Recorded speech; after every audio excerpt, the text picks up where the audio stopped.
बिस्मिल्लाहिर्रहमानिर्रहीम, अस्सलाम वालेकुम। जियो न्यूज़ पर आप देख रहे हैं आपस की बात। मैं हूं मुनीफ फारूक। घन घरत के साथ धुआंधार तकारीर की गई आज पार्लियामान के अंदर। अपना रिजॉल्व शो किया है आज पार्लियामान ने कि जो कुछ सुप्रीम कोर्ट के अंदर हो रहा है और जो 3 रुकनी बेंच कर रहा है वो किसी सूरत भी काबिल कबूल नहीं है। आज वफाकी वज़ीर कानून जनाब आज़म नज़ीर तारण ने जो फैसला सुप्रीम कोर्ट की जानिब से, यानी जो ऑर्डर लास्ट सुप्रीम कोर्ट की जानिब से आया था, उसको ना सिर्फ पिन पॉइंट करके आइडेंटिफाई किया कि कौन कौन से जुमलों से पार्लियामेंट का या पार्लियामान का इस्तेहकाक मजरू हुआ है, पार्लियामान की बेइज्जती और इंसल्ट की गई है। और यहाँ जो तकारीर हुई उसके अंदर बातें बड़ी खुला की गई और मैं समझता हूँ कि उनमें से बहुत सी बातें ऐसी हैं जो कि बहुत तल्ख हैं। अब जजेस को तनख्वाहदार मुलाजिम कह देना, ये कह देना कि आप रूल ऑफ लॉ की सुने, मदर इन लॉ की ना सुने, और इस तरह और भी बहुत सी बातें। आज वफाकी वज़ीर ख़जाना भी जनाब इसहाक डार साहब उनकी गुफ्तगू आपने सुनी। उन्होंने कहा कि क्या हो जाएगा, इलेक्शन अक्टूबर में हो जाए तो कौन सी क़यामत आ जाएगी। हुजूर क़यामत नहीं आएगी, लेकिन कुछ बातें आइन के अंदर दर्ज हैं। हाँ, ये ज़रूर बात है कि जो इज़्ज़त माब चीफ जस्टिस साहब की सरबराही में सुप्रीम कोर्ट में हो रहा है, उस कॉन्डक्ट के ऊपर, उस अप्रोच के ऊपर भी मुल्क के जय्यद कानूनदान अब सवाल ज़रूर कर रहे हैं। मैं दोबारा कहूँगा कि वो पाकिस्तान के बड़े वकला जिन्होंने अगर तो किसी सियासी जमात का ब्रीफ पकड़ा है या उनके पास मौजूद है और उनको एडवोकेट कर रहे हैं, तो सारी बात है उनका आर्ग्यूमेंट तो फिर एक ख़ास तनाजुर के अंदर होगा, एक ख़ास पैराए में होगा। लेकिन वो वकला साहिबान जो हमारे उस्तादों का दर्जा रखते हैं और जो अभी किसी सियासी जमात की नुमाइंदगी नहीं कर रहे सुप्रीम कोर्ट के अंदर, जब आप उनका व्यू लें तो आपको पता लगेगा कि तारीख़ी तौर पर पाकिस्तान की मुल्क की सबसे बड़ी अदालत के अंदर क्या होता रहा है और आज जो पाकिस्तान की सबसे बड़ी अदालत के अंदर हो रहा है वो क्या है। क्या वो मुकम्मल तौर पर आइन और कानून की पासदारी है या नहीं है, या आज जो हुकूमत कर रही है उससे एक तासुर तो बिल्कुल वाज़े है कि हुकूमत इलेक्शन से अपनी जान छुड़ा रही है या इलेक्शन से दूर भाग रही है। लेकिन क्या सुप्रीम कोर्ट के अंदर अगर प्रोप्राइटरी का प्रिंसिपल वायलेट किया जा रहा है, अगर जो ट्रांसपेरेंट डिस्पेंसेशन ऑफ जस्टिस है अगर वो इंश्योर नहीं की जा रही है, तो वहाँ पर कौन कौन सी चीज़ें वायलेट हो रही हैं, वहाँ पर किस चीज़ से गुरेज़ा हैं इज़्ज़त माब चीफ जस्टिस साहब और उनके साथ मौजूद जज साहिबान, ये भी सवाल अपनी जगह मौजूद है। लेकिन कल 27 तारीख है, अदालत के सामने अटॉर्नी जनरल पेश होंगे, अदालत के सामने क्या मौक़िफ़ इख्तियार करेंगे। आज पार्लियामान के अंदर ये भी कहा गया कि स्पीकर साहब ख़त लिखें चीफ जस्टिस साहब को और उन्हें पार्लियामान के सेंटिमेंट के हवाले से बताएं। स्पीकर साहब ने कहा वो ज़रूर लिखेंगे और मौजूद जज साहिबान को बशमूल जनाब चीफ जस्टिस के बताएंगे कि पार्लियामान क्या सोचती समझती है। लेकिन अदालत ने 27 तारीख की डेडलाइन दी हुई है फंड्स जो देने हैं इलेक्शन कमीशन ऑफ पाकिस्तान को। आज की तकारीर के बाद कम से कम ये पता ज़रूर चल चुका है कि ऐसे कोई फंड्स जनरेट नहीं हो रहे, नहीं रिमिट किए जा रहे, नहीं डिसबर्स किए जा रहे इलेक्शन कमीशन को। कल की तारीख में क्या पाकिस्तान की रियासत के 2 इदारे जिनकी आईनी हैसियत है, क्या खुदा न खास्ता वो आमने सामने खड़े तो हो गए हैं, लेकिन क्या उनमें टकराव का खदशा है? और अगर ऐसा हुआ तो कैजुअल्टी कौन बनेगा, बंद गली के अंदर कौन जाएगा? कुछ लोगों का ख्याल है कि पाकिस्तान खुदा न खास्ता बंद गली की तरफ जा रहा है, लेकिन कैजुअल्टी कौन होगा, पार्लियामान, वज़ीर आज़म या कोई और? अदालत खुदा न खास्ता या अदालत का वो किया हुआ फैसला जिसके ऊपर अब तक अमल नहीं हो पाया है। अपने मेहमानों का तारुफ करवा देते हैं, लेकिन उससे पहले मैं चाहूँगा वज़ीर आज़म साहब ने जो आज फरमाया है, सबसे पहले ज़रा आपको वो बता दें कि उन्होंने कहा है कि जो अदालत के अंदर हो रहा है ये पंचाइल ऑफ जस्टिस है और इसकी गुंजाइश नहीं है, अदालत के अंदर ये नहीं हो सकता, ये अदालत का काम नहीं है। क्या फरमा रहे थे वज़ीर आज़म साहब, सुनिए। मैं नहीं समझता कि मुझे या आपको ये फैसला करना चाहिए कि हम सुप्रीम कोर्ट को ज़ामिन बनाएं, उसको हम आर्बिट्रेशन का हक दें। ये उनका काम नहीं, पंचायत उनका काम नहीं है, उनका काम कानून और आइन के मुताबिक फैसले देना है। जनाब शाह महमूद कुरैशी साहब वाइस चेयरमैन हैं पाकिस्तान तहरीक इंसाफ के, बहुत बड़े रहनुमा हैं, बहुत सीजन सियासतदान हैं, वो आज इस हवाले से क्या कह रहे थे? सुप्रीम कोर्ट का हुक्म अपनी जगह मौजूद, लेकिन मामलात कशीदा हैं। हुकूमत शाह महमूद कुरैशी साहब के हिसाब से अनारकी पैदा करने चाह रही है और वहाँ तक मामलात को ले जा रही है। वज़ीर आज़म ने आज ये भी कहा कि अक्टूबर के अंदर इलेक्शन हो सकते हैं या नवंबर के अंदर इलेक्शन हो सकते हैं। इसहाक डार साहब ने भी आज ऐसी ही गुफ्तगू की पार्लियामान के अंदर। अपने मेहमानों का तारुफ करवाते हैं। हमारे साथ मौजूद हैं जनाब हसन रज़ा पाशा साहब, जो कि चेयरमैन हैं एग्जीक्यूटिव कमेटी के पाकिस्तान बार काउंसिल के। बहुत शुक्रिया पाशा साहब, आप तशरीफ़ लाए। हमारे साथ मौजूद हैं जनाब शुएब शाहीन साहब, मुल्क के नामवर वकील हैं और साबिक सदर हैं इस्लामाबाद हाई कोर्ट बार के। बहुत शुक्रिया आपका शोएब शाहीन साहब। और जनाब डॉक्टर तारिक फजल चौधरी साहब साबिक वफाकी वज़ीर हैं और रहनुमा है पाकिस्तान मुस्लिम लीग नून के, पुराने सियासतदान हैं, पार्लियामान को भी समझते हैं और अदालती मामलात जो चलते रहे हैं तारीखी तौर पर उसको भी समझते हैं। बहुत शुक्रिया आपका डॉक्टर साहब। मैं आपकी तरफ भी यकीनी तौर पर हुकूमती मौक़िफ़ के लिए ज़रूर आऊँगा। लेकिन पाई साहब, सबसे पहले मैं आपसे आगाज़ करना चाहूँगा, मामलात बीच में एक दौर आया कि चले लगा कि शायद कुछ मामलात बदल रहे हैं, बेहतरी हो रही है, लेकिन आपको कल के दिन खुदा न खास्ता कोई शो डाउन होता हुआ नजर आता है? और अगर ऐसा हुआ तो आपके नज़दीक कैजुअल्टी कौन बनेगा? क्योंकि बहुत से लोगों का ये ख्याल है कि अदालत तो बड़ा समरी ट्रायल टाइप भी काम कर सकती है, वज़ीर आज़म को बुला सकती है कि आपने हमारा हुक्म नहीं माना। ये भी एक शायद गलतुल आम है लोगों के जहन में कि फौरी तौर पर बुलाया जाएगा, काबीना को भी कहा जाएगा आप भी आइए और फारग कर दिया जाएगा। तो पहले तो ज़रा रोशनी इस पर डालिएगा कि मुमकिन तौर पर क्या हो सकता है, कोई गुंजाइश रह गई है अफहाम तफहीम की, या अब फैसले पर अमल के अलावा कोई चारा नहीं है? देखिए, हम ये समझते थे कि एक बहुत अच्छा चांस मिला तमाम पॉलिटिकल पार्टीज़ और स्टेक होल्डर्स को कि वो एक जगह बैठ के तो कोई कंसेंसस से कोई काम करें। हमारा मुतालबा भी पाकिस्तान बार कौंसिल का यही रहा कि तमाम पॉलिटिकल पार्टीज़ बैठें और इलेक्शन की एक डेट पे मुत्तफिक हो जाएं। और साथ हमारा ये भी मुतालबा था कि एक ही डेट पे तमाम इलेक्शन होने चाहिए, चूँकि आगे जो मुमकिना जो बहरान आ सकता है अलग अलग इलेक्शन होने से, पाकिस्तान के खुसूसी हालात के तनाजुर में ये बात हमने की थी। लेकिन अनफॉर्चुनेटली पॉलिटिकल पार्टीज़ ने शायद ईगो के मसाइल थे, क्या मसला था कि ये बस मिस कर दी। अब मामला सुप्रीम कोर्ट ऑफ पाकिस्तान में है। सुप्रीम कोर्ट ऑफ पाकिस्तान ने बड़ी माजरत के साथ एक अर्ज़ करूँगा कि इब्तदा से ही इस मामले को जो टैकल किया वो थोड़ा सा हेस्टी मैनर में किया। उनको चाहिए था कि पहले ही कोई फुल कोर्ट बेंच बना देते, हमारा भी ये मुतालबा था। खैर वो नहीं बना, क्या रीज़न थी क्या नहीं थी, ये मुख्तलिफ आरा आती रही उस पर। 9 रुकनी बेंच से स्क्वीज़ हो के 3 रुकनी बेंच पे आ गया। 4 मेंबरान का कुछ फैसला हुआ, 3 का कुछ। हुकूमती लोग कह रहे हैं 4 वाला ठीक है, ये अपोजिशन वाले कह रहे हैं 3 वाला ठीक है, वो भी सारा गुजर गया। अब मामला ये है कि बार बार ये बात आ रही है कि कंटेम्प्ट की तरफ जाएगी कोर्ट। कंटेम्प्ट का आपको पता है मुनीब साहब कि उसका एक बाकायदा प्रोसीजर है, नोटिस इशू होंगे। अब नोटिस किसको इशू होंगे?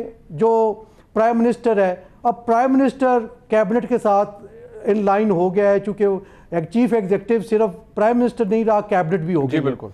अब देखें कि एक मामला, एक मिनी बिल पेश हुआ पार्लियामेंट में।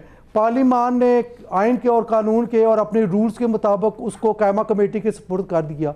कायमा कमेटी ने डेलिब्रेशन की, बहस हुई, जो भी हुआ उन्होंने रिजेक्ट करके भेज दिया। अब क्या ये देखें कि क्या चीफ एग्जीक्यूटिव पार्लियामान या स्टैंडिंग कमेटी के फैसले को अनडू करने की पोजीशन में है? जिस तरह के ये मैनेज किया जा रहा है या सामने आया है, वो तो कहते हैं हमने कानून के मुताबिक एक कार्रवाई की है, लेकिन अब ये सुप्रीम कोर्ट ऑफ पाकिस्तान ने फिक्स करनी है रिस्पॉन्सिबिलिटी कि किसके कंधे पे है। वो सिंपल यूसुफ रज़ा गिलानी साहब वाला मैटर नहीं है, इसमें थोड़ी सी चेंजेस आई हैं। जी हाँ, बिल्कुल। और ये पॉलिटिकल पार्टीज ने पॉलिटिकल गेम खेली है। तो देखे पूरी पार्लियामान को इन्वॉल्व करके वो सामने लेकर आ गए हैं। मैं जो पार्लियामान में आज तकारीर हुई, मैं उसको अप्रिशिएट नहीं कर रहा, उसमें ऐसे अल्फाज ऐसी बातें की गई। अब तो खैर वो कह रहे हैं कि पार्लियामेंट की कंटेम्प्ट में भी बुला लेते हैं, शायद मुझ पे कंटेम्प्ट ना लग जाए। लेकिन बात जो है, दोनों तरफ से मामलात सामने नजर आ रहे हैं कि ट्रेस पास हुआ है। कुछ ट्रेस पास पार्लियामान कर रही है और कुछ उधर से भी हुआ है जो कि नहीं होना चाहिए था। In reaction to what the supreme court orders have said, मतलब उसके अंदर जो आया है में पार्लियामान भी करिए, बट सवाल यहाँ ये है सर कि आप जो बता रहे हैं और जो हमारे सामने भी नजर आता है कि शायद वज़ीर आज़म ने, काबीना ने खुद को इंसुलेट किया है, क्योंकि काबीना ने, उनका दिफा ये है कि हमने तो रिजेक्ट ही नहीं किया जी, हमने तो पार्लियामान को विद अ पॉजिटिव नोट भेजा है कि इसको अप्रूव करें। पार्लियामान ने रिजेक्ट कर दिया है, hence we are not responsible और लायबल। बट सुप्रीम कोर्ट का जो आखिरी 2 हुक्मनामे आए हैं, आपकी नज़र से यकीनी तौर पर गुजरे होंगे, उसमें तो इस एक्सरसाइज को सुप्रीम कोर्ट ने कोई अप्रिशिएट नहीं किया और उनका ख्याल यही है कि बहुत से मुल्क के अंदर ऐसे खर्चे होते हैं जो कि या तो सीसी के जो काउंसिल ऑफ कॉमन इंटरेस्ट है वहाँ पर फैसले हो जाते हैं, एक्सपेंडिचर हो जाते हैं, खर्चे हो जाते हैं, पोस्ट फैक्टो अप्रूवल ले ली जाती है, और यहाँ तो मामला एक कॉन्स्टिट्यूशनल ऑब्लिगेशन पूरी करने का है। तो इसको कैसे रद्द कर सकती है पार्लियामान? क्या ये दिफा या ये काउंटर आर्ग्यूमेंट दुरुस्त है कि कॉन्स्टिट्यूशनल ऑब्लिगेशन की तकमील के लिए क्या पार्लियामान उसको वोट आउट कर सकती है, रिजेक्ट कर सकती है उस डिमांड को? देखिए, जहाँ पे काम करने की विल हो वहाँ तो हर चीज़ हो सकती है, लेकिन आप ये ज़रूर देखें कि डे 1 से एक मामला सामने आ रहा है कि वो नहीं चाहते कि ऐसा हो। उसकी भी तौज़ीहात वो बयान करते हैं, उनकी भी अपनी जगह पे ठीक है, क्योंकि मामला यहाँ से नहीं शुरू हुआ, मामला शुरू हुआ है 63A वाली पिटीशन से। जब वहाँ पे फिक्स कर दिया गया रीराइटिंग ऑफ कॉन्स्टिट्यूशन की बात हो रही है तो फिर वो बड़ी ख़तरनाक बात है। तो वहाँ से जब मामला चला तो हुकूमती इत्तेहाद अपने आप को ये समझ रहा है कि हमें दीवार के साथ लगाया जा रहा है, हमारी कोई इस्तदा मानी नहीं जा रही। यही बात जो लास्ट डेट ऑफ हेयरिंग पे अटॉर्नी जनरल ने कहा कि हम कंसेंसस बनाने जा रहे हैं, उससे पहली हेयरिंग पे पॉलिटिकल पार्टीज के वकील बार बार उठ के रिक्वेस्ट कर रहे हैं कि जनाब हमें मौका दे, हमें सुने, तो उनको नहीं सुना जा रहा। तो आप देखिए मामलात दोनों तरफ से ऐसे हैं जिसमें ऑब्जेक्शनेबल बात की जा सकती है। विद ड्यू रिस्पेक्ट मैं ये अर्ज करूंगा, तो उसको सॉर्ट आउट करने के लिए शुरू से ही अगर मामला बेहतर अंदाज में चलाया जाता तो शायद जो अब सूरत हाल है वो ना होती और बेहतरी की सूरत हाल अप्रोच शायद मुख्तलिफ होती तो मामलात यहाँ तक ना पहुँचते। शोएब शाहीन साहब, पीटीआई का कहना यह है कि हुकूमत अनारकी की तरफ लेके जा रही है मामलात को, लेकिन एक क्रूड रियलिटी ये है कि सुप्रीम कोर्ट के पास अपनी कोई एग्जेक्टिव अथॉरिटी नहीं होती। ठीक है, मुल्क का सबसे बड़ा इदारा है, एपेक्स कोर्ट है, हुक्म पर बजा लाना ज़रूरी है। आर्टिकल 190 और 199 का जिक्र सुप्रीम कोर्ट के आखिरी ऑर्डर के अंदर खुद हो गया है, लेकिन तारीखी तौर पर आप भी जानते हैं कि जब सजाद अली शाह साहब चीफ जस्टिस थे और मियां नवाज शरीफ की हुकूमत थी, उन्होंने भी आर्टिकल 190 के तहत कुछ मांगा था, तो वहाँ पर उनका ख़त डिफेंस मिनिस्ट्री को भेज दिया गया था और आज तक उसकी बाज़पुरस नहीं हुई कि उनका हुक्म था, माना नहीं गया, लेकिन उस पर क्या हुआ, किसकी जिम्मेदारी थी। तो यहाँ पर डिफेंस मिनिस्ट्री अपना मौक़िफ़ दे चुकी है, बड़ा वाज़ेह मौक़िफ़ है। इस हवाले से पार्लियामान फैसला कर चुकी है कि हम ये नहीं कर रहे, हमने रिजेक्ट कर दी है। ऑप्शंस क्या हैं सुप्रीम कोर्ट के जज साहिबान के पास व्हेन दे प्रोसीड टुमारो? देखिए, पहली बात तो यह है कि आपने जो फरमाया है उसमें बड़ा वाज़ेह है, और सुप्रीम कोर्ट ने सबसे पहले ये जो 4-4 वाला फैसला था उसमें 10 तारीख तक एक टाइम बाउंड किया था, फिर 11-12 को ऑर्डर किया, फिर 17 तारीख तक टाइम बाउंड किया था, फिर 18 को ये डेट फिक्स की थी, 18 के बाद ये 19 में आई और 19 में और फिर 20 में आई, और 20 में जो लास्ट ऑर्डर हुआ 19 और 20 की, ये 2 लास्ट ऑर्डर बड़े इंपॉर्टेंट हैं। 20 में तो बेसिकली वो पटिशन थी जो शाह खबर साहब लेकर आए थे, जिसके ज़रिए उन्होंने कहा गया कि तमाम पॉलिटिकल पार्टीज़ को इन्वॉल्व किया जाए। बिल्कुल, और एक उम्मीद लगी थी और तमाम रिप्रेजेंटेटिव्स जो थे पॉलिटिकल पार्टीज़ के वो पेश हुए authorise by the political parties head, और उन्होंने सब ने ये यकीन दिलाया कि जी हम बैठ के इन चीज़ों को रिजॉल्व करेंगे। इससे बाज़ाहिर ये लगता है कि इनकी नीयत ये थी नहीं कि ये इसके ऊपर वाकई कोई इस डिस्प्यूट रेजोल्यूशन की तरफ आएँ। इनका पर्पज़ मेरा ख्याल ये था कि टाइम बाई करें और 14 तारीख की डेट को हम आगे ले जाने में कामयाब हो जाएं, और उन्होंने इस्तदा भी यही की कि 14 की तारीख को आप चेंज कर दें। उन्होंने कहा until and unless, supreme court ने कहा कि जब तक आप किसी सेटलमेंट फाइनल करके नहीं लाएंगे और उस वक्त तक हम अकोमोडेट करने की पोजीशन में होंगे, अदरवाइज हम 14 की डेट को हम चेंज नहीं करेंगे। अब बाकी जहाँ तक पार्लियामेंटेरियंस ने जो किया है आज, वो तो आर्टिकल 68 की वायलेशन है, कंडक्ट ऑफ द जजेस के खिलाफ बात करना, और जो तर्जुमा वो नहीं करना चाहिए था उनको। देखें, एक बात और है, बट देन अगेन वो इम्यूनिटी क्लेम करेंगे आर्टिकल 69 की, के लिए हम तो पार्लियामान की कार्रवाई के अंदर उसी में कर रहे थे। मैं उसी में आ रहा हूं। देखें, आर्टिकल 69 की जो प्रोटेक्शन है कासिम सूरी की रूलिंग के खिलाफ फैसला आया, बिल्कुल आया। वो प्रोटेक्शन नहीं मिली। बिल्कुल। जब कोई अनकॉन्स्टिट्यूशनल एक्ट कोई पार्लियामान करेगी तो उसमें कोर्ट की जुरिस्डिक्शन जो है वो उसको आप अज्यूम कोर्ट करेगा, ड्राइव नहीं कर सकते। सिमिलरली करेगा। सिमिलरली दोस्त मोहम्मद मजारी की रूलिंग के खिलाफ भी उन्होंने आर्टिकल 69 को नहीं देखा, क्योंकि कोर्ट की जो पावर्स हैं वो कॉन्स्टिट्यूशन की इंप्लीमेंटेशन के लिए वो हतमी है, कॉन्स्टिट्यूशन की इंटरप्रिटेशन के लिए वो हतमी है। अब यहाँ तक इस बात का ताल्लुक है कि आगे होगा क्या। देखिए, ये एक बेहतरीन मौका था, पाशा साहब की बात से मैं इत्तेफाक करता हूँ, बेहतरीन मौका था पॉलिटिकल पार्टीज़ के लिए और स्पेशली पीडीएम के लिए कि इस वक्त वो बैठते, इनके साथ गुफ्तगू करते और किसी नतीजे में पहुँचते। और शाह महमूद कुरैशी ने जो कहा कि एक इसमें अनार्की और क्यास पैदा करने की एक इनकी ख्वाहिश है, देखिए इसका नुकसान तो तमाम पॉलिटिकल पार्टीज़ को होगा। अगर इनकी ख्वाहिश ये है कि इमरजेंसी प्लस लग जाए या ऐसी कुछ सिचुएशन क्रिएट हो जाए कि तमाम पॉलिटिकल पार्टी साइड लाइन हो जाए, और ये डर इस बात पे रहे क्योंकि इमरान खान साहब की बहरहाल पॉपुलरिटी है, इसमें कोई शक नहीं है। ठीक है, मैं इसमें नहीं जाना चाहता कि एक दिन में इलेक्शन कराएं, जल्दी कराएं, बाद में कराएं। देखिए, एक कॉन्स्टिट्यूशन को ना पार्लियामान करारदादों के जरिए तब्दील कर सकती है, ना एक्ट ऑफ पार्लियामेंट के जरिए तब्दील कर सकती है। ये कॉन्स्टिट्यूशनल ऑब्लिगेशन है, अंडर आर्टिकल 224 के 90 डेज में इलेक्शन होंगे। नंबर 2, एक कॉन्स्टिट्यूशनल ऑब्लिगेशन है आर्टिकल 220, वो ये कहती है कि फैसिलिटेट करेंगे तमाम एग्जीक्यूटिव इदारे to the election commission of Pakistan for the purpose of holding free and fair. But that is not happening sir. बता देते राम सर, मैं उसी पे आ रहा हूं। बट सर वो हो नहीं रहा। मैंने मेरा सवाल ये था कि जरा रहनुमाई कीजिए, आपको रास्ता क्या नजर आता है सुप्रीम कोर्ट के पास?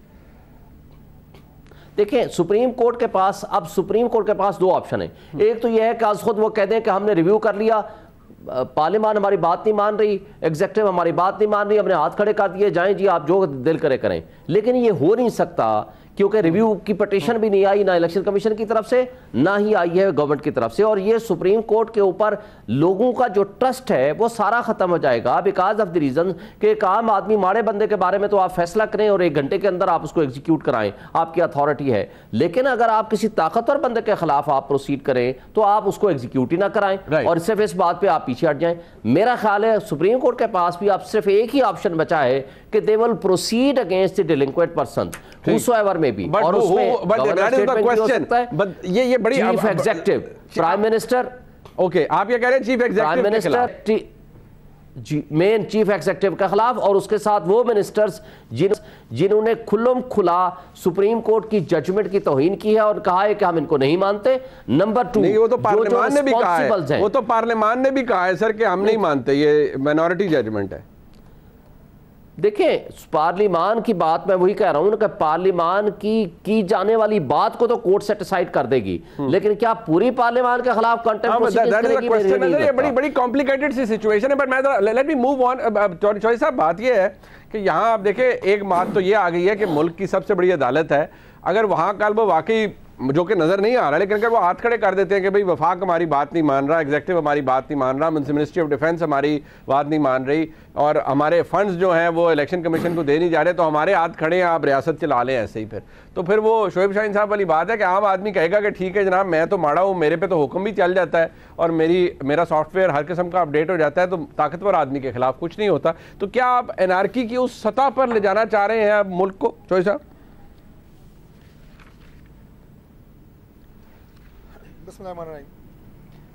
देखिए, इसमें कोई शक नहीं है मुनीब साहब के सूरत हाल जो है वो अफसोसनाक है और ये मैं नहीं समझता कि किसी के लिए भी खुशाइंद है और या किसी के लिए भी कोई विन विन सिचुएशन है। बड़ी हिकमत और दानाई के साथ आगे बढ़ने की ज़रूरत है।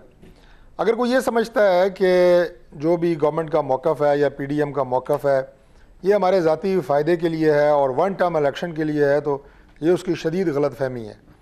हम जो बात कर रहे हैं, मैं उन तनाज़ात की तरफ आता हूँ जिनका आपने जिक्र किया और आपके प्रोग्राम में भी उनका जिक्र किया, लेकिन हम जिस मौक़िफ़ का इयादा कर रहे हैं वो सिर्फ़ एक है, पाकिस्तान को एक दायमी सियासी इस्तेहकाम देना अगले इलेक्शन के बाद।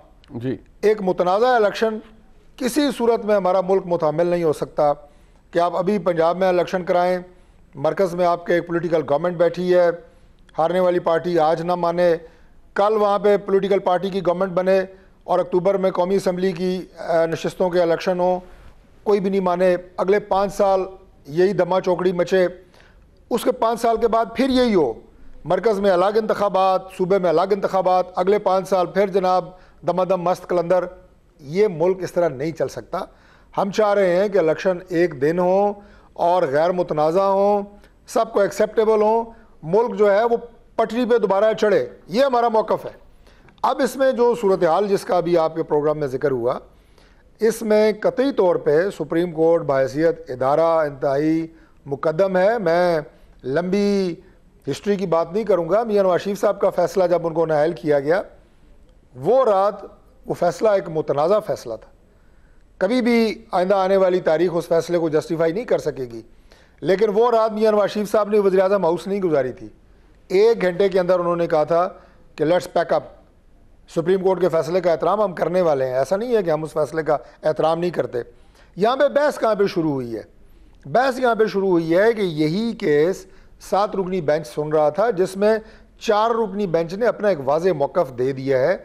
हम उस फैसले को यकसर नज़रअंदाज नहीं कर सकते। हम उस फैसले को सामने रख के कह रहे हैं कि वो फैसला भी काबिल अमल है, वो मेजॉरिटी का फैसला है, उस पर ना कोई बात करने को तैयार है। मैं दूसरे PTI के मौक़िफ़ की बात कर रहा हूँ, और ना उस फैसले को वो मानने के लिए तैयार है। वो मेजॉरिटी को नहीं मान रहे, हम कह रहे हैं माइनॉरिटी को ना माने, अक्सरियत को माने, इसलिए ये कंट्रोवर्सी पैदा हुई है। से सुप्रीम कोर्ट के ये जो इस दफ़ा एक सिचुएशन पैदा हुई है, ये सुप्रीम कोर्ट के अंदर से पैदा हुई है। सुप्रीम कोर्ट के जो जूनियर जजेस हैं वो भी सुप्रीम कोर्ट हैं। बिल्कुल ऐसे। आज अगर प्राइम मिनिस्टर की जो डेफिनेशन है पाकिस्तान के मुरवजा इस वक्त कवानीन में, वो फेडरल गवर्नमेंट जो है वो प्राइम मिनिस्टर की डेफिनेशन नहीं है। अब फेडरल गवर्नमेंट जो है वो कैबिनेट है। अब मामला कैबिनेट में गया, कैबिनेट ने आपको आगे रेफ़र किया नेशनल असम्बली में, असम्बली ने उसको टर्न डाउन किया। अब इस तरह नहीं है कि जनाब कुछ हमारे दोस्त कह रहे हैं जनाब कि कल कार्रवाई होगी तो इन्हें अदालत में प्राइम मिनिस्टर या कैबिनेट या तो पूरी पार्लियामेंट को बुलाना पड़ेगा, ठीक, कि बताएं जी फंड्स क्यों नहीं दिए जा रहे, ठीक। और वहाँ पे अगर पार्लियामेंट ने जस्टिफाई किया, मैंने बहुत शुरू से मैं ये कह रहा हूँ कि अगर इस तमाम कार्रवाई में किसी की कोई नीयत के ऊपर शक हो, किसी की नीयत ख़राब हो, वो कार्रवाई बनती है। लेकिन अगर को ministry of defence, ministry of finance हक़ाइक़ की बुनियाद पे बात कर रहे हो, फैक्ट्स बता रहे हो, तो फिर मेरा ख्याल है उनके खिलाफ कार्रवाई नहीं बनती। ये तो इसकी एक सादा सी इंटरप्रिटेशन है। बाकी मैं दोबारा ये बात कहूँगा कि कोई अगर ये समझता है कि हम अपने कोई ज़ाती फ़ायदे के लिए या एक इलेक्शन के लिए हम कोई इस तरह का रोड़े अटका रहे हैं इलेक्शन के इनेकाद में, खुदा के लिए होश के नाखून लें। हम इस इलेक्शन की भी और आइंदा 5 साल के बाद पाकिस्तान में होने वाले हर इलेक्शन की कल सीधी करना चाहते हैं। ठीक हो गया, सिमत सीधी करना चाहते हैं। लेकिन आप और उसके बाद आपका जो आर्गुमेंट है, देखना चाहते हैं, प्रिंसिपल आर्गुमेंट आपका यहाँ से निकला है ना, आपका कि आप किसी भी फैसले को वायलेट करने के हक में नहीं है, लेकिन क्योंकि आपके मुताबिक और जो 4 जज साहिबान थे उन्होंने कहा कि 1 मार्च का जो फैसला था वो 4-3 से टर्न डाउन की गई थी और सुओ मोटो प्रोसीडिंग्स ड्रॉप की गई थी, आपका एतराज़ वहाँ से शुरू होता है कि जो तरीक़ाकार अपनाया गया सुप्रीम कोर्ट में वो दुरुस्त नहीं है। बट ये अपनी जगह, क्योंकि ये वाकई ये बात फैक्चुअली दुरुस्त है कि ये तनाज़ा किसी सियासी जमात की जानिब से सामने नहीं आया, ये तनाज़ा खुद सुप्रीम कोर्ट के मौजूद जज साहिबान के दरमियान से उभरा है, इसको कोई डिनाई नहीं कर सकता। एज वी स्पीक, इससे कुछ जो स्पीकर कौमी असम्बली है राजा परवेज़ अशरफ साहब, उन्होंने तकरीबन 5 सफ़ात के ऊपर मुश्तमिल एक ख़त तहरीर किया है और भेजा है चीफ जस्टिस पाकिस्तान को, और जिसके क्रक्स ये हैं कि पार्लियामान का इस्तेहकाक मजरू किया गया है। और आज बड़ी सख्त बात की बिलावल भुट्टो ज़रदारी साहब ने कि अदम एतमाद ऐवान का वज़ीर आज़म पर नहीं है, अदम एतमाद जो 3 मेंबर बेंच है, 3 जज साहिबान हैं, उनके ऊपर है। और ये भी बड़ी सख्त स्टेटमेंट है। मामला जा किस तरफ रहे हैं, ब्रेक के बाद इसके ऊपर मज़ीद बात करते हैं, हमारे साथ रहिएगा।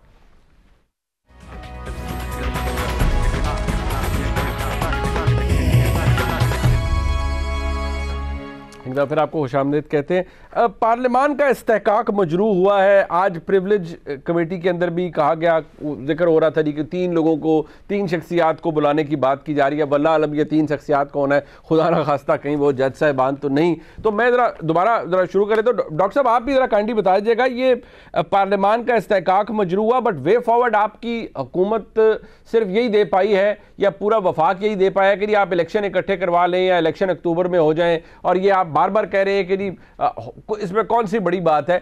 दूसरी तरफ जो दलील है वो बड़ी मजबूत है कि या तो आइन में ना लिखा होता। अब अगर आइन में एक चीज़ दर्ज है और आप उसको करवाने में रोड़े अटका रहे हैं, और अभी शोएब शाहीन साहब ने कहा कि फिर अदालत को फैसला करना पड़ेगा कि कौन है वो शख्स जिसकी वजह से इस हुक्म पर अमल दरामद नहीं हो पाया, और उनके मुताबिक वो वज़ीर आज़म है और जो कंसर्न मिनिस्टर्स होंगे या शायद सेक्रेटरी साहबान होंगे वो ज़ेरे अताब आ सकते हैं। Go at please.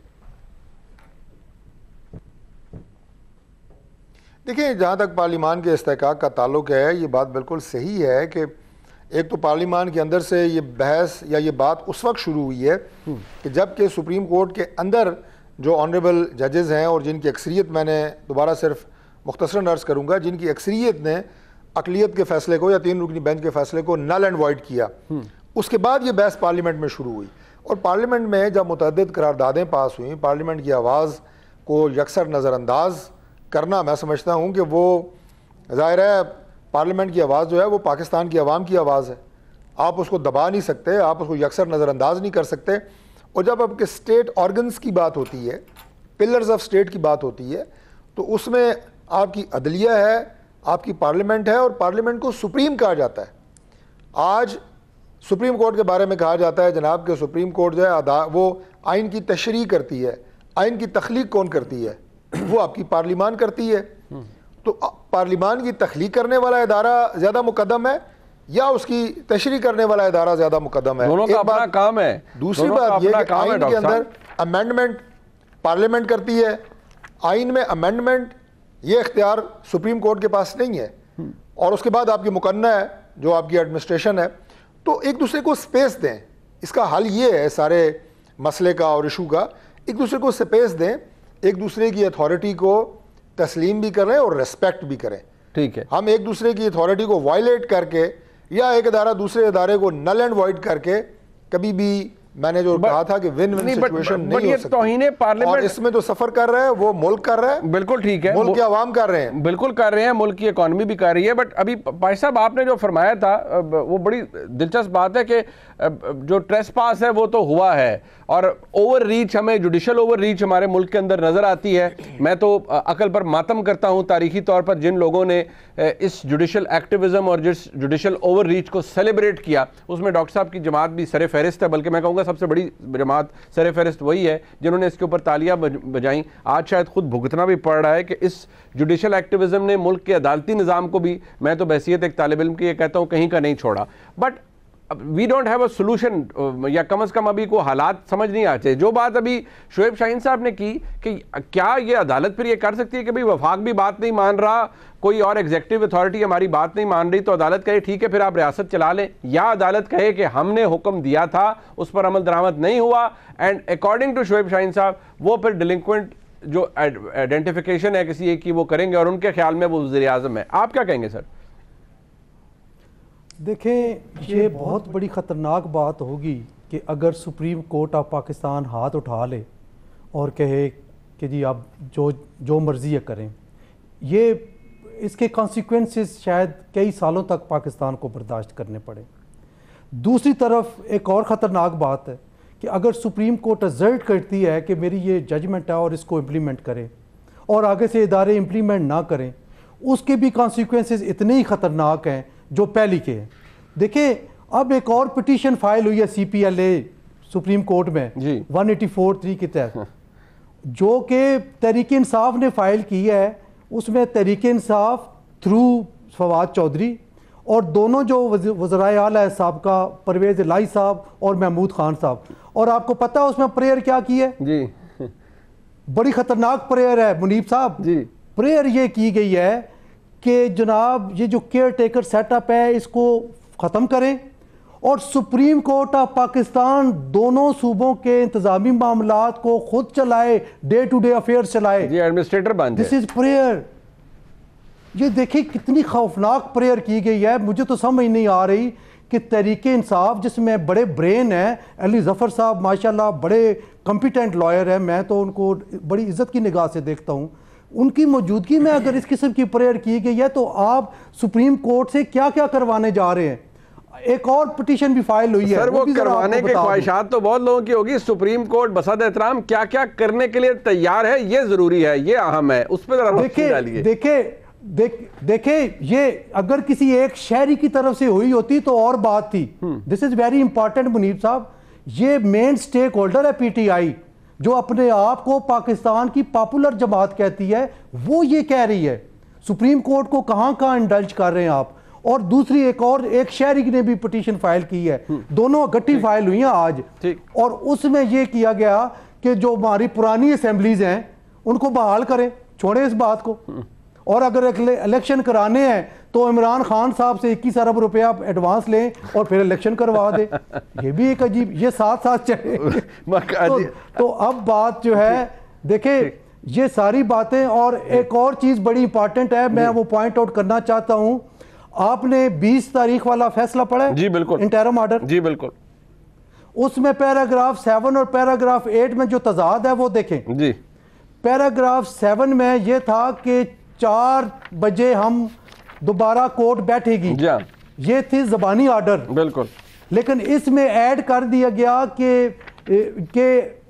चैम्बर में आके अटॉर्नी जनरल आके रिपोर्ट पेश करें कि क्या हुआ है बिल्कुल। ये भी ये, और फिर जो आगे जो डेट दी गई है 27 तारीख, वो 27 तारीख जब कोर्ट बैठी हुई थी उस वक्त नहीं दी गई, वो चैम्बर में दी गई है, ऑफिस ने डेट दी है, चैम्बर में दी गई है। तो इंटरेस्टिंग बात यह है कि his lordship mister justice Munir Akhtar साहब उस वक्त फजा में थे, वो चले गए थे कराची 4 बजे की फ्लाइट से। अच्छा, तो 4:30 पौने 5 बजे तो ये फैसला हुआ है, तो बेंच तो टूट गया था।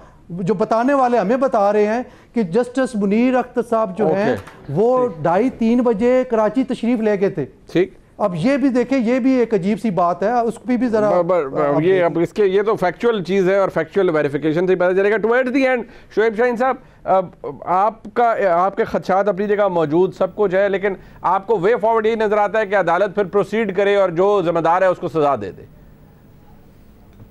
देखिए जी, कोर्ट के पास अब तीसरा ऑप्शन जो है वो ये हो सकता है कि जी अब इन हालात में जब कंटेम्प्ट प्रोसीडिंग्स शुरू होने लगे उस पर फुल कोर्ट बना दे कि जी ये कंटेम्प्ट प्रोसीडिंग्स हैं, अब हमारे खिलाफ हमारी जजमेंट के खिलाफ को इस तरह वायलेट किया जा रहा है, आए 17 या 15 जज जो इस वक्त अवेलेबल हैं, आए सारे बैठे, इस पे लाएअमल बनाएं और कोर्ट की इज्जत का सवाल है, एक ऑप्शन। दूसरा ऑप्शन ये है कि अपनी जजमेंट को एग्जीक्यूट कराने के लिए इनके खिलाफ कंटेम्प्ट ऑफ कोर्ट प्रोसीडिंग्स करें, और कंटेम्प्ट ऑफ कोर्ट प्रोसीडिंग्स के लिए ज़ाहिर प्रोसिक्यूटर जो होगा वो अटॉर्नी जनरल फॉर पाकिस्तान होगा। और अटॉर्नी जनरल पिछली तारीख पे एक बात बड़ी इंपॉर्टेंट और है, अटॉर्नी जनरल साहब ने खुद आकर बताया था कि हमारे दरमियान मुज़ाकरात हो रहे हैं, जो एग्जीक्यूशन ऑफ द जजमेंट है उसको थोड़ी देर के लिए डिले कर दें। ये 19 तारीख का वाक़या है, उन्होंने कहा थोड़ी देर के लिए डिले कर लें ताकि हम आपको मुज़ाकरात की कामयाबी की सूरत में आकर बता सकें कि हमारे दरमियान क्या डायलॉग हो रहा है, और कोर्ट ने उसको अप्रिशिएट किया। और इसी तरह 20 तारीख को भी तमाम पार्लिमानी पार्टीज के लोग आए और उन्होंने आकर के अपना पॉइंट ऑफ व्यू पेश किया।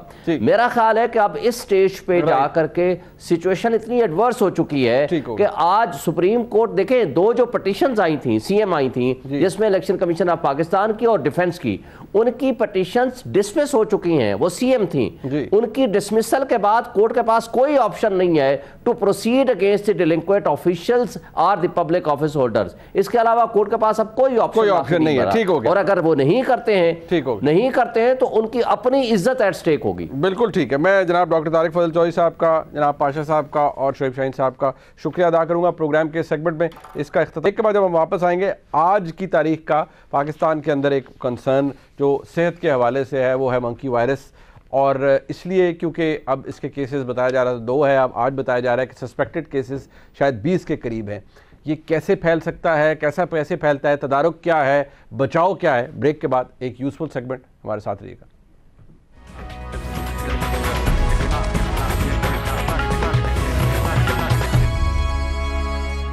एक बार फिर आपको खुशामदीद कहते हैं। मंकी वायरस का बहुत जिक्र हो रहा है। हमारे साथ मौजूद हैं जनाब प्रोफेसर डॉक्टर जावेद अकरम साहब। आजकल सूबाई वज़ीर सेहत हैं, पंजाब की जिम्मेदारियां एडिशनल हैं उनके पास, लेकिन ऑब्वियसली हम उनसे बड़ी रहनुमाई लेते हैं। कोरोना के दिनों में हमने बड़ी रहनुमाई आम तक यूज़फुल इन्फॉर्मेशन पहुँचाई। बहुत शुक्रिया डॉक्टर साहब। सर, सबसे पहले तो ये फरमाइएगा कि आम लोगों के जहन में एक खौफ मुब्तला हो गया है कि ये एक्चुअल स्टेटस इस वक्त पाकिस्तान के अंदर मंकी वायरस का है क्या? इसके केसेस के हवाले से कितने केसेस हैं और कंफर्म्ड केसेस क्या हैं सर? इस वक्त तो अल्हम्दुलिल्लाह सिर्फ 2 ही केसेस हैं जो कंफर्म्ड हैं। सस्पेक्टेड हैं कोई अबाउट 20 के करीब। वो हुआ ये बड़ा अनफॉर्चुनेट वाक़या है कि एक साहब वहाँ पे टैक्सी चलाते थे पाकिस्तानी ओरिजिन के, और वो इल्लीगल वहाँ रेजिडेंट थे सऊदी अरेबिया में। उनको डिपोर्ट किया गया और उनको वहाँ पे कस्टडी में रखा गया, और कस्टडी के बाद जब डिपोर्ट किया गया तो फिर एक पाकिस्तानी ओरिजिन की एयरलाइंस पे वो इस्लामाबाद लैंड किए। तो ये सारी टोटल फेलियर था of all the security agencies at the airports, चाहे वो सऊदी अरेबिया एयरपोर्ट था, चाहे वो एयरलाइन थी, और चाहे वो पाकिस्तानी जहाँ पे वो लैंड किए इस्लामाबाद, वहाँ पे ऑब्वियसली डॉक्टर्स होते हैं बॉर्डर कंट्रोल के, सिविल एविएशन अथॉरिटी के, मगर नोबडी नोटिस्ड। और इसमें एक और अलमिया हुआ कि he got very ill during the flight from Saudi Arabia, और उनको भी वहाँ पे सीट वहाँ से अगली सीट से पिछली पे कर दिया गया, एंड वाली पे, और लिटा दिया गया, और उनको पैरासीटामोल दे दी गई और ख़त्म। फिर जो उनका मैनिफेस्ट जो चेक किया, जो उनका होता है डॉकेट, उन्होंने हर चीज़ लिखनी होती है, जो भी कोई पैसेंजर इल हो या कोई पैसेंजर का कोई भी अनयूजुअल चीज़ हो, एंड दे नेवर रिपोर्टेड। तो it was not reported to the ground services, and the ground services on their own they should have detected it. तो वो चला गया अपने पिंडी के घर में जब तबीयत ख़राब हुई तो then he reported to pems, and then this was diagnosed. इसी तरह दूसरा एक सऊदी अरेबियन एयरलाइन पे भी लैंड किया, very similar from Saudi Arabia. So these are the 2 cases. इसके अलावा कोई केस पाकिस्तान से नहीं जन्म लिया, ये सारी इंपोर्टेड ही है अभी तक दोनों, और मेरा नहीं ख्याल कि कोई भी अलार्मिंग सिचुएशन है एट ऑल, बिकॉज इसका जो मोड ऑफ स्प्रेड है वो फॉर्चुनेटली नॉट ड्रॉपलेट या एयरबोर्न नहीं है, इट इज़ टोटली कॉन्टैक्ट। अगर वो कॉन्टैक्ट भी, अगर आप उस जहाँ पे इन्फेक्टेड जो है, यहाँ पे शुरू में तो जाहिर है जो वायरल सिम्टम्स हैं वही होते हैं, सर दर्द, खांसी थोड़ी बहुत और बुखार वगैरह, लेकिन उसके बाद ये थोड़े से रैश होती है हाथों पे, खासकर peripheral area of the body, और वो रैश वेजिकल में बदल जाते हैं, यानी फिंसियों पे, और उन फिंसियों में से जब पानी रिसता है दैट इज़ हाईली इन्फेक्शियस। तो ऐसा कोई मेरा नहीं ख्याल कोई अलार्मिंग की सिचुएशन है। फिर भी हमने प्रिपेयर्डनेस के लिए आज काफ़ी कुछ किया, कल से कर रहे हैं, और अल्हम्दुलिल्लाह we are fully prepared. Covid के दिनों में जारी बात है वो एक प्रिकॉशन ये थी कि ठीक है आपने कहा ये एयरबॉर्न नहीं है, लेकिन क्या ये रश वाली जगहों पे जाना या कहीं ऐसी जगह जहाँ पर पब्लिक यूज़ ज़्यादा हो, किसी दरवाजे का या किसी जगह का, क्या वहाँ पर एहतियात की ज़रूरत है? क्या दोबारा वो आ सकता है कि ये हाथ ना मिलाएं या गले ना मिलें, समथिंग लाइक दैट? आपको लगता है कि वो स्टेज आ सकती है? नहीं, मेरा नहीं ख्याल आएगी इंशाल्लाह, लेकिन फिर भी ज़ाहिर है एहतियात बेहतर होती है। तो रश वाली जगह तो वैसे ही कभी कोविड भी है, चाहे कम केसेस हैं, लेकिन और भी बहुत सारे कम्युनिकेबल डिजीज़ हो जाते हैं, वो तो जिस कदर अवॉइड किया जाए कम बेहतर होगा। लेकिन सबसे ज़्यादा इम्पॉर्टेंट है कि अगर कोई इन अलामात के साथ आता है, खांसी, बलगम और बुखार और वो वॉमिटिंग वगैरह, हेडेक वगैरह, और फिर बाद में उसको रैश होती है, तो this is very very significant. Then उस पेशेंट को हाथ नहीं लगाना चाहिए किसी किस्म का भी, और उसको फौरी तौर पे हॉस्पिटल में किसी मुस्तनिद में ले जाएं। और इसका भी पीसीआर होता है, लेकिन इसका नाक वाक से नहीं पीसीआर होता, इसका वो जो छाला है, जो वेजिकल बना हुआ है या छोटी सी फिंसी है, उससे स्वाब लेके उसका पीसीआर होता है, जो अब फ्रीली अवेलेबल है। हमारे पास 200 से ज़्यादा किट्स मौजूद हैं, और हमने पाइपलाइन में सप्लाई लाइन भी और इन्हांस कर दी है, लेकिन इसको खुद नहीं हैंडल करना चाहिए। That patient must be isolated, और इसकी कोई मोर्टेलिटी मॉर्बिडिटी इतनी नहीं है। ये होता ज़्यादातर एज जो ग्रुप है वो 8 ईयर्स से लेके 15 ईयर्स तक होता है, लेकिन किसी एज में भी किसी को भी अफेक्ट कर सकता है। सबसे वल्नरेबल लोग जो हैं वो इम्यूनो कंप्रोमाइज्ड पीपल हैं, जो liver transplant, kidney transplant, diabetes, hypertension, cancer के मरीज़, उनको हम वैक्सीनेशन भी एडवाइज़ करते हैं, लेकिन not at present, because cases बहुत कम हैं। और मेरा नहीं ख्याल, I think this is going to just die away इंशाल्लाह इन नेक्स्ट कपल ऑफ ये टुवर्ड्स द वेरी एंड, ये अगर खुदा ना खास्ता किसी को ये जो सिम्टम्स आपने बताए हैं, तो किसी भी हॉस्पिटल में जाया जा सकता है या किसी पर्टिकुलर फैसिलिटी के अंदर जाना ज़रूरी है कि दिखाने के लिए? देखें, जो लाहौर में हमने 2 हॉस्पिटल्स के लिए ट्रीटमेंट के लिए, लेकिन डायग्नोसिस किसी भी हॉस्पिटल में हो जाएगा। लेकिन अगर खुदा न खास्ता ये होगा तो हमने क्योंकि बच्चों में भी हो सकता है, तो चिल्ड्रन हॉस्पिटल लाहौर और दूसरा LGH लाहौर जनरल हॉस्पिटल, इस पिंडी में हमने होली फैमिली हॉस्पिटल, फैसलाबाद में allied hospital, they are all available, और निश्तर मुल्तान में they are all available on the. लेकिन वो किसी भी करीबी डिस्ट्रिक्ट हॉस्पिटल में भी जा सकते हैं गांव में, या किसी भी टीचिंग हॉस्पिटल में चले जाएं, वो बताएं कि उनका ये कंसर्न है, वो स्वाब लेके हमें आ जाएगी और उसका result within few hours आ जाएगा। उतनी देर हम उनको ट्रीटेबल डिजीज क्या देखिए, यस एब्सोल्युटली ट्रीटेबल, मगर इसमें हम एंटीवायरल्स का कोई रोल नहीं है। हम यूजुअली सपोर्टिव ट्रीटमेंट करते हैं और इसकी मोर्टेलिटी बहुत कम है। और इसकी ज़्यादा जो यही है कि हमें इसको अवॉइड करना चाहिए कॉन्टैक्ट, ख़ासकर ऐसी जगह पे जहाँ पे रैशेस वगैरह हुई हैं या इस किस्म की चीज़ें। और हाथ आप बार बार धोएं। बतौर मुसलमान अगर हमने नमाज सब ने पढ़नी होती है तो वज़ू करते हैं, उसके बाद खाने, सुन्नत रसूल पाक सल्लल्लाहु अलैहि वसल्लम है कि खाने से पहले, खाने के बाद, तो ये एक दर्जन दफ़ा तो हाथ हम धोते ही हैं। And that is very very protective. इसमें इनकरेज करना चाहिए कि अपने हाथ आप बार बार धोएं, जैसे कोविड में था। नॉट फॉर कि ये कोई सांस से ये बाहर रह जाएगी वायरस, जस्ट बिकॉज कि अगर आपके हाथ की किसी तरह लग भी गई है तो you can easily wash it out. ठीक, बहुत शुक्रिया जनाब। प्रोफेसर डॉक्टर हमारे साथ मौजूद थे। बहुत यूज़फुल इंफॉर्मेशन जो मॉन्की पॉक्स है इसके हवाले से आपके सामने हमने रखी। घबराने की ज़रूरत नहीं है, ये उनका कहना था, लेकिन एहतियात ज़रूरी है, और जो एहतियात उन्होंने बताई वो यकीनी तौर पर हम सबको अडॉप्ट करनी चाहिए। प्रोग्राम आपने देखा नहीं, देखने का बहुत शुक्रिया। खुदा हाफ़िज़।